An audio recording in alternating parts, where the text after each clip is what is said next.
Saya takut salah langkah. Ada orang yang sudah melangkah dengan iman, tapi dia tetap mengalami kehilangan. Ada yang sudah taat mengampuni, tapi justru semakin disakiti. Ada yang sudah berdoa dengan sungguh-sungguh, tapi tetap jalan di depan itu terlihat gelap. Ada yang sudah memilih Tuhan, tapi tetap harus mengalami tangisan demi tangisan. Saudara, saya tidak mengatakan beriman berani aja melangkah, Tuhan akan bereskan semua. Enggak, saudara. Karena tiap orang punya anugerahnya masing-masing. Karena saya pun melihat realita ada orang yang sudah sungguh-sungguh berdoa, tapi ternyata jawaban Tuhan tidak. Orang yang sudah sungguh-sungguh beriman melangkah, tapi tetap mereka mengalami kehilangan.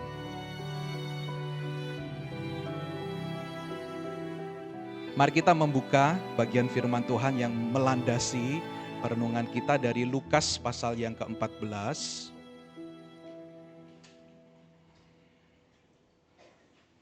Lukas pasal 14, saya bacakan dari ayat 27 hingga ayat 29 versi TB2 ya. Lukas pasal 14 ayat 27 hingga 29. Jika sudah mendapatkan, saya akan membacakan untuk kita semua. Ini bagian yang pertama ya. Nanti satu bagian firman Tuhan lagi. Lukas 14 ayat 27 hingga 29 demikian bunyinya. Siapa saja yang tidak memikul salibnya dan mengikut aku, ia tidak dapat menjadi muridku. Sebab siapakah di antara kamu yang kalau mau mendirikan sebuah menara tidak duduk dahulu membuat anggaran biayanya, apakah uangnya cukup untuk menyelesaikan pekerjaan itu? Jangan sampai setelah ia meletakkan dasarnya namun tidak mampu menyelesaikannya, semua orang yang melihatnya mengejek dia. Satu bagian lagi dari Ibrani pasal yang 11 ayatnya yang pertama.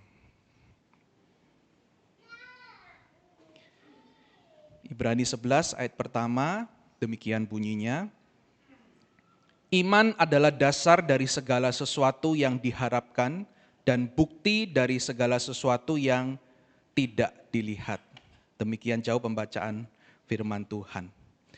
Bapak Ibu Saudara kasih dalam Tuhan, awal tahun selalu membawa suasana yang unik ya. Di satu sisi kita seperti diberi lembaran yang baru, ada harapan baru, ada semangat yang baru, ada doa-doa yang dipanjatkan. Tapi di sisi yang lain Bapak Ibu Saudara, ada juga sesuatu yang diam-diam kita bawa di tahun yang baru ini. Misalnya ada juga yang tetap merasakan kelelahan, ada yang merasa terluka, ada yang memasuki dengan kehati-hatian yang begitu besar.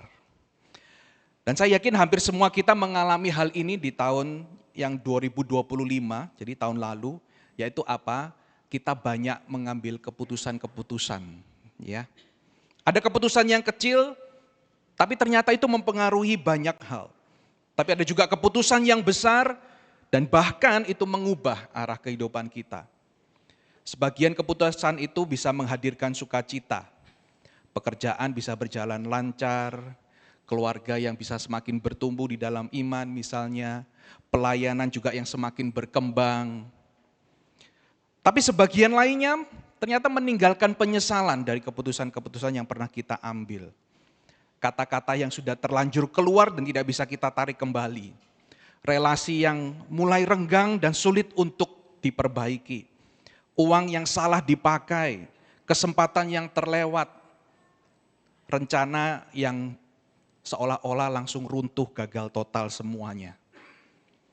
Dan karena itu banyak orang masuk tahun yang baru dengan satu perasaan yang mungkin tidak selalu kita ucapkan dengan lantang, tapi kita rasakan. Yang mengatakan saya ingin tahun ini lebih baik. Siapa yang tidak? Semua orang mau tahun ini adalah tahun yang lebih baik. Tapi di hati kecil kita mungkin ada perasaan, tapi saya takut salah langkah. Saya takut mengambil langkah. Seringkali kita berpikir begini, kalau saya beriman, seharusnya melangkah itu kan mudah. Kalau saya ikut Tuhan, seharusnya Hasilnya kan sesuai dengan harapan yang kita inginkan. Seharusnya keputusan yang saya ambil ini justru membawa saya ke tempat yang aman. Karena saya serius sama Tuhan ini. Saya beriman kepada Tuhan ini. Tapi jemaat yang dikasihi Tuhan, pengalaman hidup kita justru berkata sebaliknya ya. Ada orang yang sudah melangkah dengan iman, tapi dia tetap mengalami kehilangan. Ada yang sudah taat mengampuni, tapi justru semakin disakiti. Ada yang sudah berdoa dengan sungguh-sungguh, tapi tetap jalan di depan itu terlihat gelap. Ada yang sudah memilih Tuhan, tapi tetap harus mengalami tangisan demi tangisan.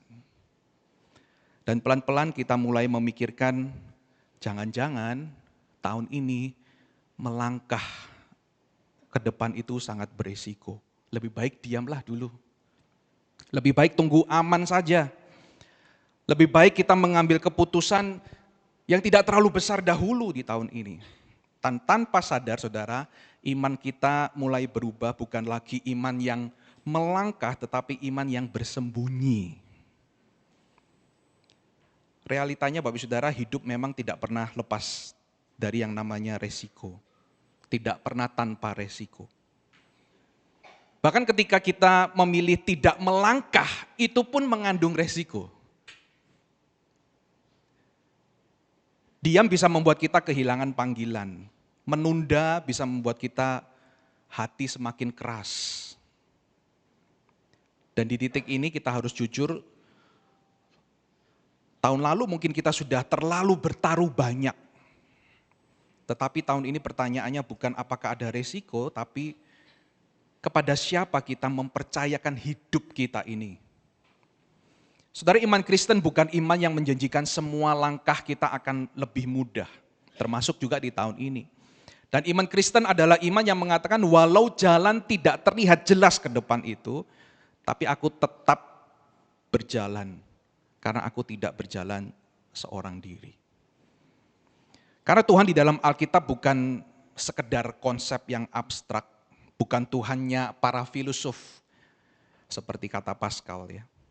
Tapi ini adalah Allah Abraham, Allah Ishak, Allah Yakub yang menunjukkan keberadaan dan kehadirannya dan intervensinya, dia berinteraksi dengan manusia. Kehadirannya itu nyata. Karena itu jemaat sekalian, di awal tahun ini Tuhan tidak sedang bertanya apakah kamu berani melangkah?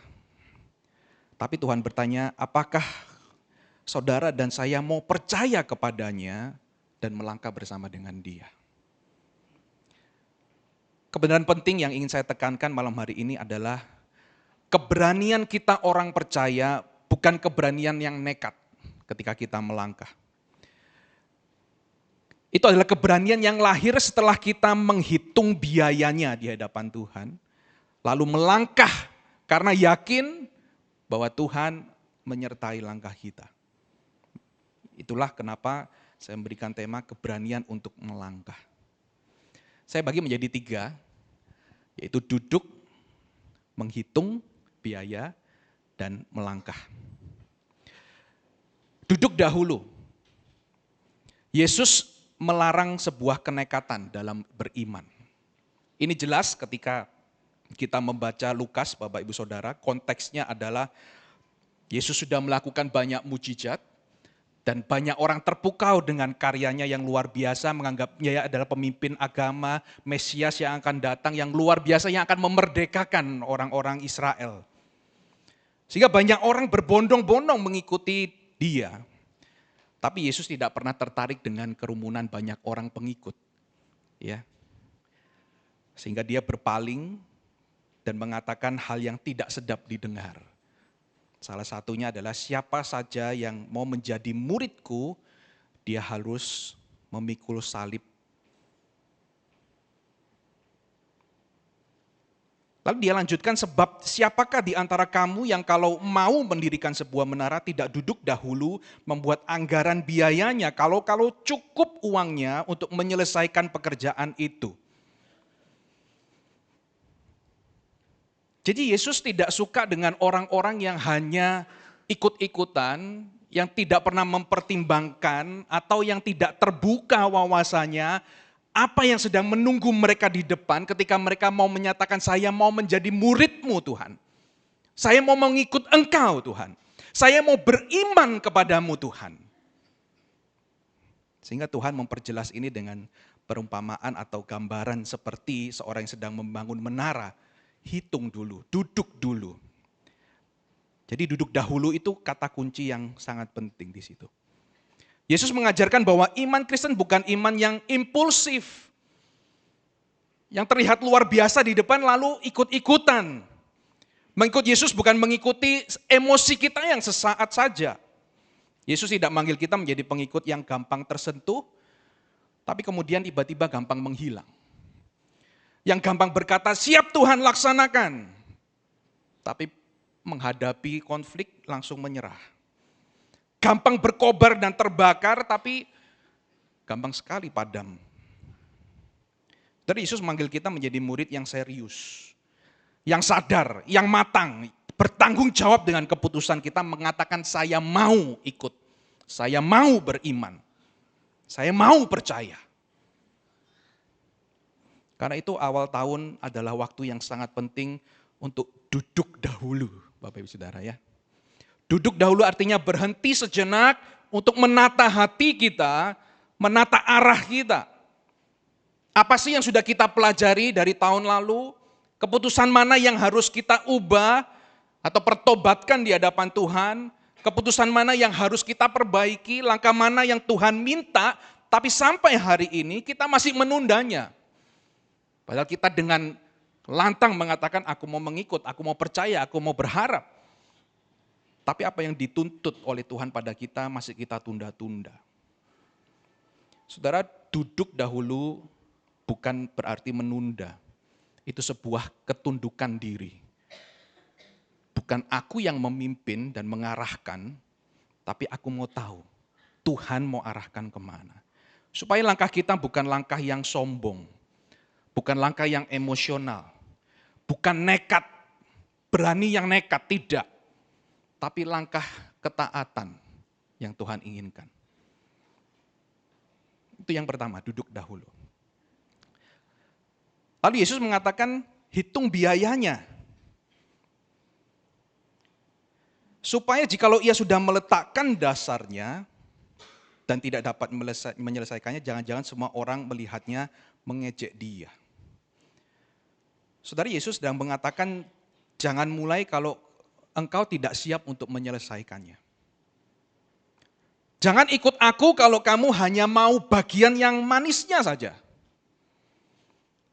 Mau berkatnya saja, mau mujizatnya saja. Mau yang menguntungkan diri kita saja. Jangan mengikut Kristus kalau kamu tidak siap membayar biayanya. Dan ini kalimat yang berat. Dan terbukti kalau saudara baca, banyak dari kerumunan itu yang akhirnya meninggalkan Yesus karena ucapannya yang tidak enak didengar itu. Kalimat itu memang berat, tapi itu adalah sebuah pernyataan yang jujur. Tuhan suka dengan mereka yang mengikut tapi tahu harga yang akan mereka bayar. Resikonya apa? Jelas. Itu syarat menjadi murid Kristus. Mengikut Kristus itu mahal.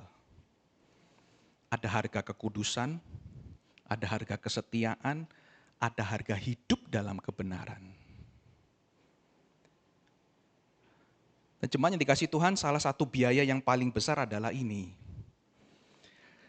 Kadang kita taat, kadang kita sudah melangkah ini.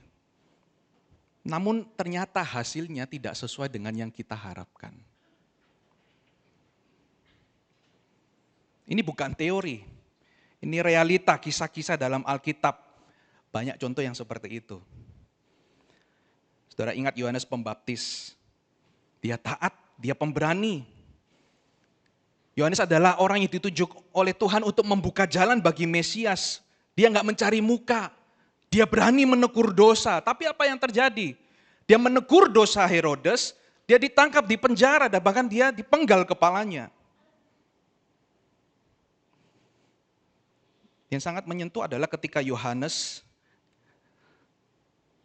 Pembaptis ini dalam penjara, dia bertanya, engkaukah yang akan datang itu?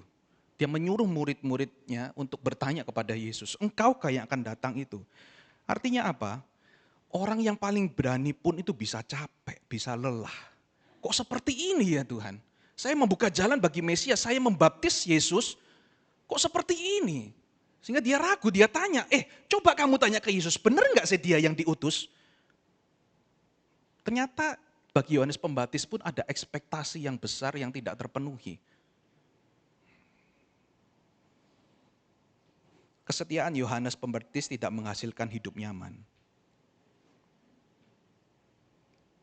Tapi kesetiaan Yohanes Pembaptis ini tetap berharga di hadapan Tuhan, bukan? Saudara ingat Yeremia, dia setia berkhotbah, tapi hampir tidak melihat buah apapun sebenarnya. Yeremia itu berkhotbah bertahun-tahun, puluhan tahun Bapak Ibu Saudara. Dia menyampaikan firman Tuhan, memperingatkan orang-orang pilihan Allah itu. Tapi mereka tetap keras hatinya. Yeremia itu bukan hanya ditolak, dia dianiaya, dia difitnah, dia dijebloskan ke dalam sumur. Sehingga perkataan dia menuliskan, kalau saudara baca Yeremia 20, dia mengutuki hari lahirnya.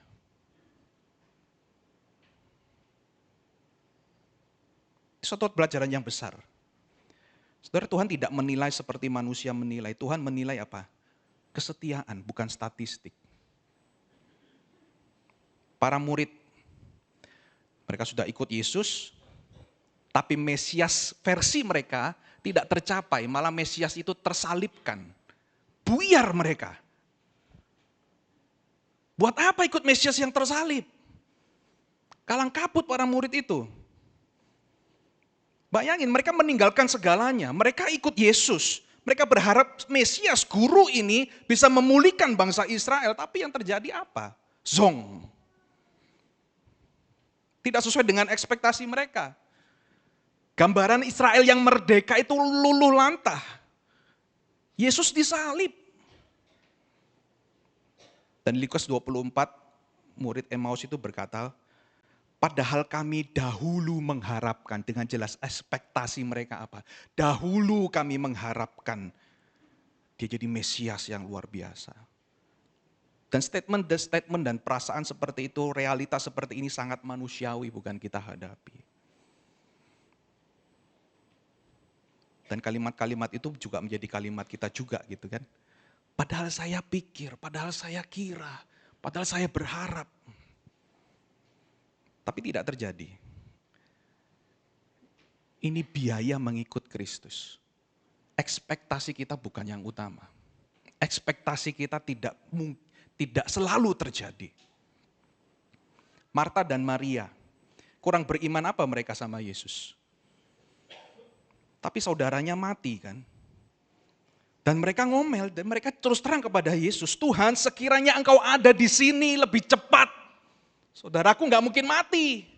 Karena aku tahu kau bisa menyembuhkan, dari jarak jauh aja tahu saya bisa. Apalagi kalau engkau datang kemari. Ungkapan kekecewaan kepada Tuhan. Ini bukan orang yang tidak beriman. Ini orang beriman yang kecewa. Familiar?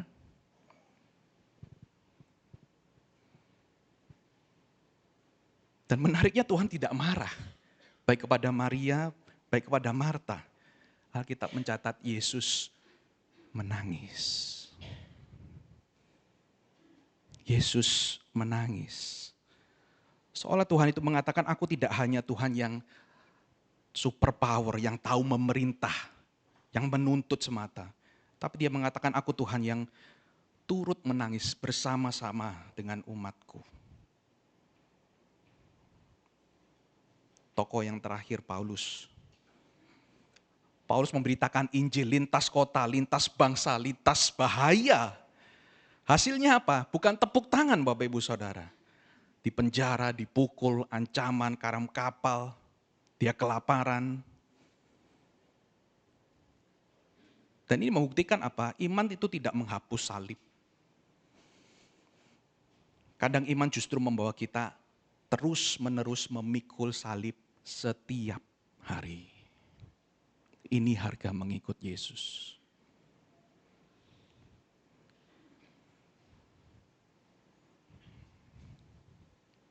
Ini harga mengikut Yesus.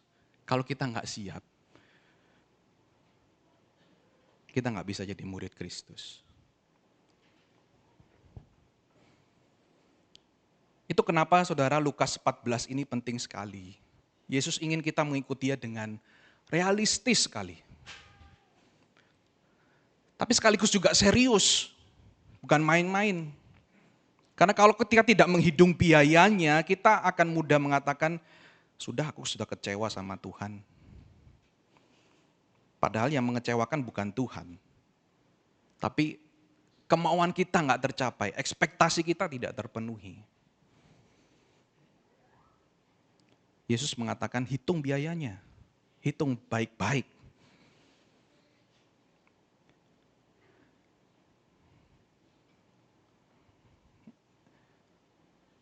Saya ingat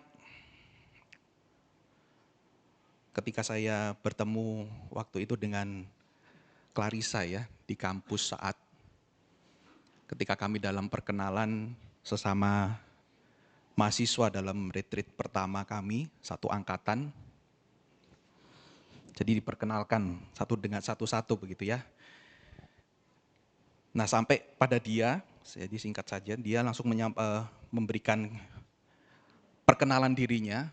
Dia mengatakan, saya tidak pernah mengerjakan pekerjaan rumah tangga. Itu perkenalan, dia nggak bisa memasak begitu ya.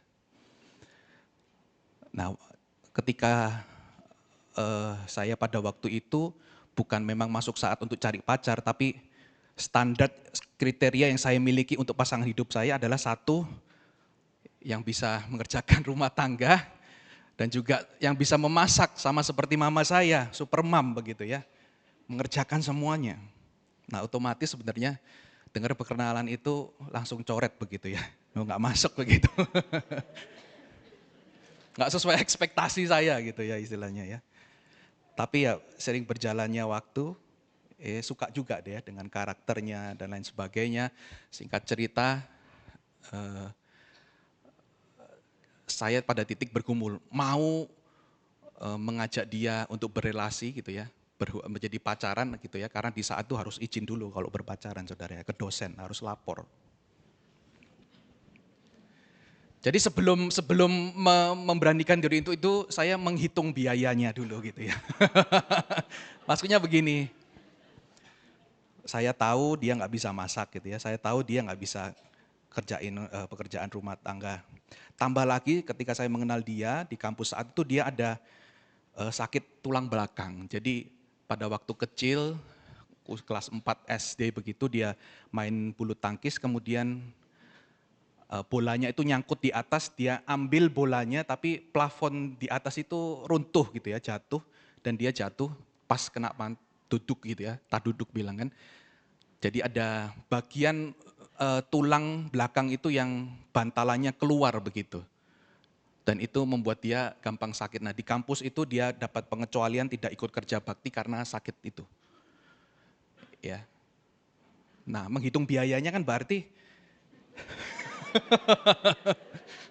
iya kan? Menghitung biayanya berarti, ya saya berarti ada kemungkinan gitu ya, kan belum tahu, ada kemungkinan nanti di hari tua saya yang bakal mengurus dia begitu ya. Ya, dalam pergumulan Tuhan menjawab doa saya dan saya akhirnya teguh untuk berpacaran dengan Clarissa dan bersyukur sampai masuk pernikahan.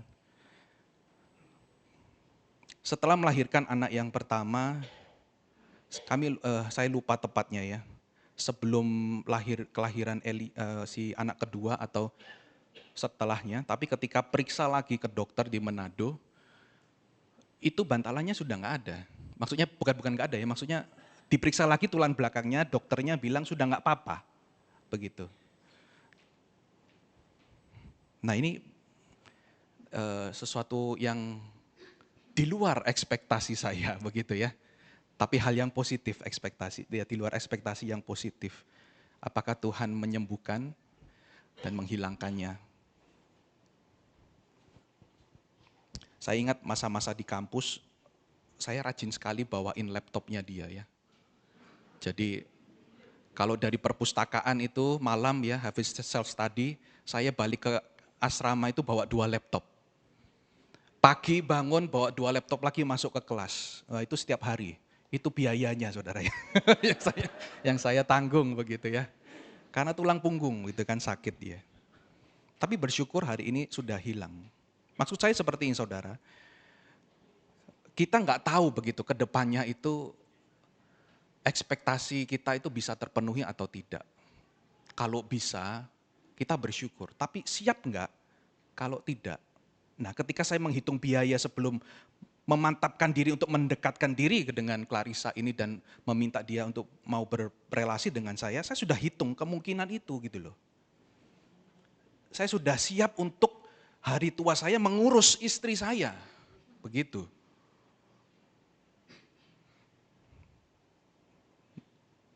Dan tentu saja ini kasusnya harus lebih up lagi ketika kita memutuskan saya mau ikut Tuhan.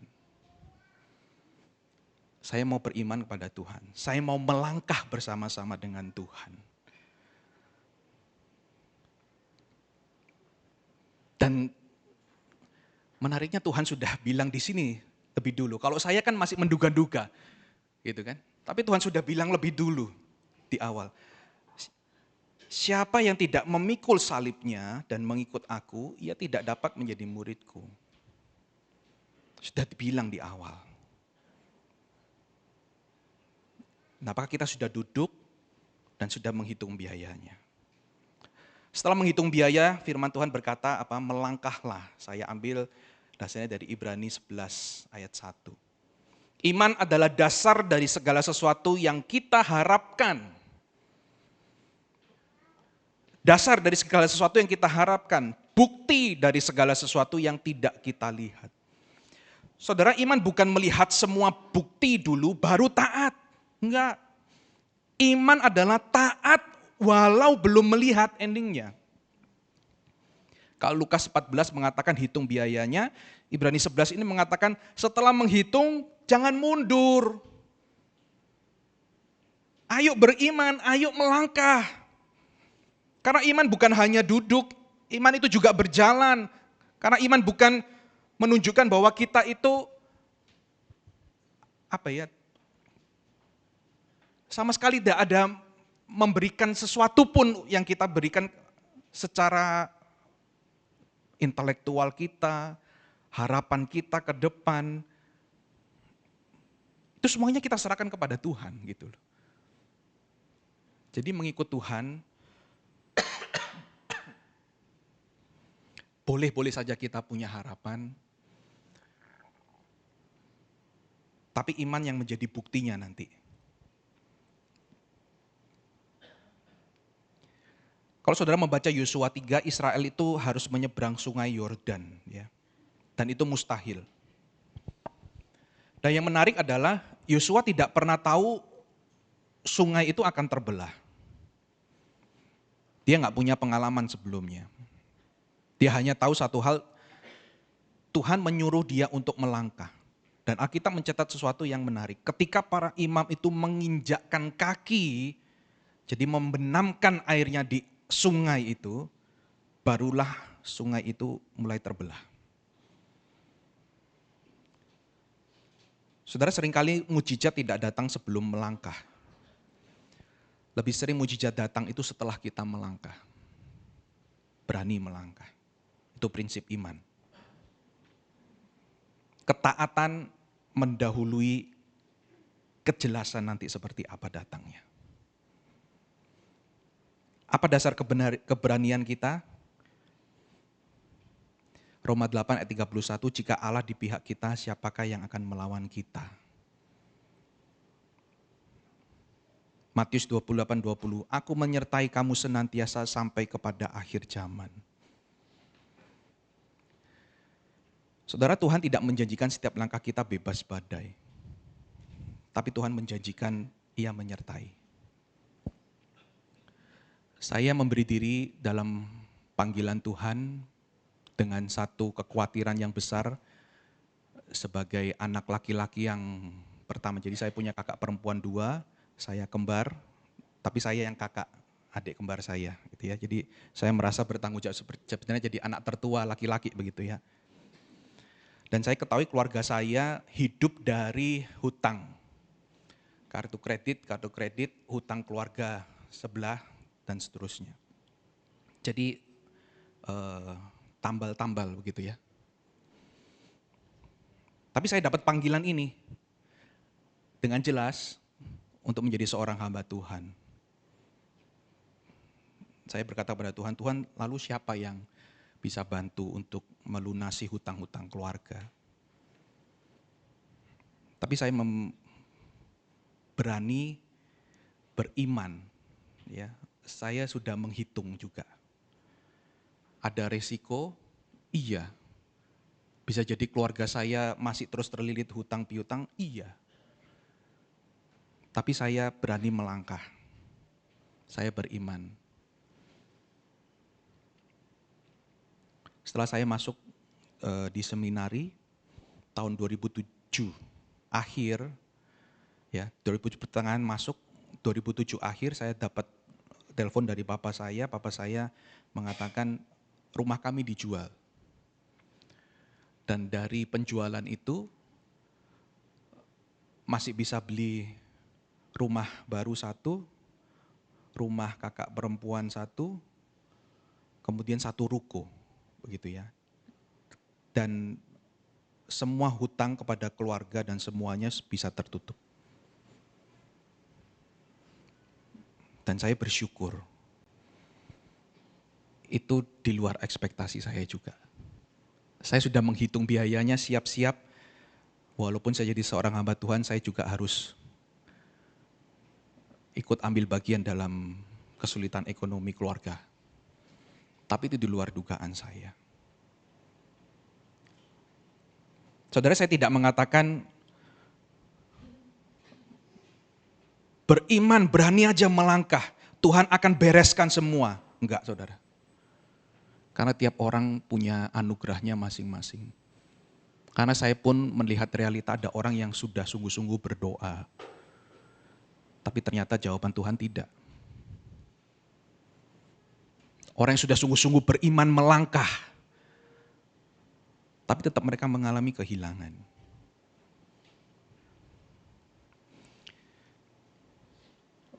Saya suka mendorong jemaat yang sakit itu untuk punya iman seperti Sadrak, Mesak, Abednego. Saudara tahu sih dapur api itu ya. Mereka diminta menyembah patung yang didirikan oleh raja tapi mereka nggak mau. Resikonya mereka akan dimasukkan ke dalam dapur perapian. Perhatikan perkataan mereka, kalimat mereka. Saya tahu, kami tahu Tuanku Raja. Allah kami sanggup melepaskan kami dari nyala api yaitu. Tapi menariknya mereka tambahkan, tetapi seandainya tidak, ketahuilah Tuanku Raja, kami tetap tidak akan menyembah patung itu. Kami akan tetap menyembah Allah.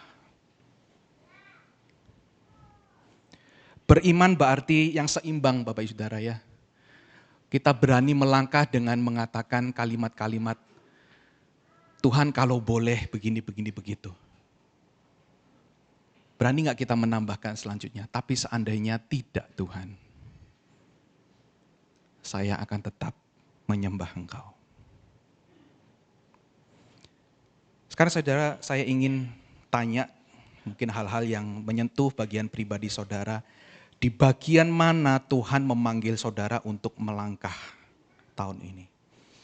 Mungkin saudara sedang bergumul tentang panggilan, apapun itu, panggilan melayani, panggilan memimpin, panggilan mengajar, panggilan membangun keluarga. Yesus berkata, duduk dulu, hitung biayanya, tapi setelah itu melangkah. Mungkin saudara sedang dalam persimpangan karir pekerjaan saudara. Saudara takut mengambil keputusan, takut rugi, takut jatuh. Yesus berkata, duduk dulu, hitung biayanya, tapi jangan hidup dalam penundaan. Melangkahlah bersama Tuhan. Mungkin saudara rindu untuk bisa membereskan relasi saudara. Suami istri, orang tua anak, saudara bersaudara, rekan pelayanan. Yesus berkata, hitung biayanya, mengampuni itu mahal, tapi mari melangkah bersama. Mungkin ada dosa atau berhala yang sulit saudara lepaskan. Uang, kontrol, pornografi, iri hati, kepahitan, gengsi. Melepaskan itu semua ada biayanya, mahal. Tapi bukankah Kristus seharusnya jauh lebih berharga daripada itu semua? Sehingga pujian, I'd rather have Jesus. Saya lebih mending bersama dengan Jesus, dengan Tuhan Yesus, ketimbang dengan semua hal di dunia ini. Saudara, kadang langkah iman bukan langkah besar. Kadang langkah iman adalah langkah yang kecil, yang konsisten. Mari kembali berdoa. Mari kembali baca firman.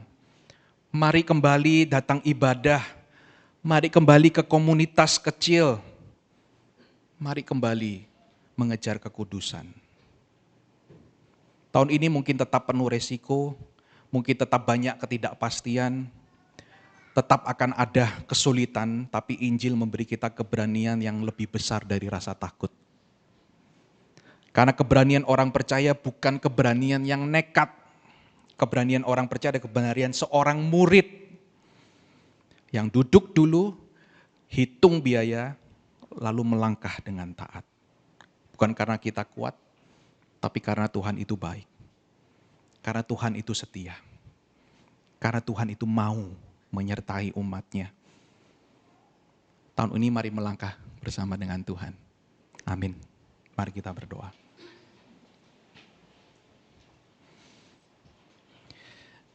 Terima kasih ya Tuhan, Engkau adalah Allah yang menyertai kami. Engkau Allah yang realistis dan bahkan membukakan semua biaya yang ada di depan mata tatkala kami berani mengatakan aku mau mengikut Yesus. Aku mau percaya Yesus. Aku mau beriman kepada Yesus. Tolong kami supaya kami mengalami kedewasaan di dalam kami beriman kepadamu Tuhan.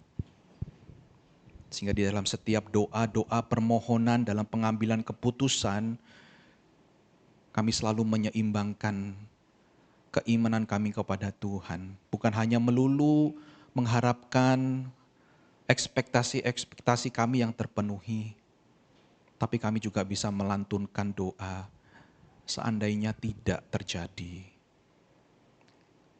Saya akan tetap mengikut Tuhan. Baik tahun ini, awal tahun ini, akhir tahun ini, bahkan untuk seterusnya.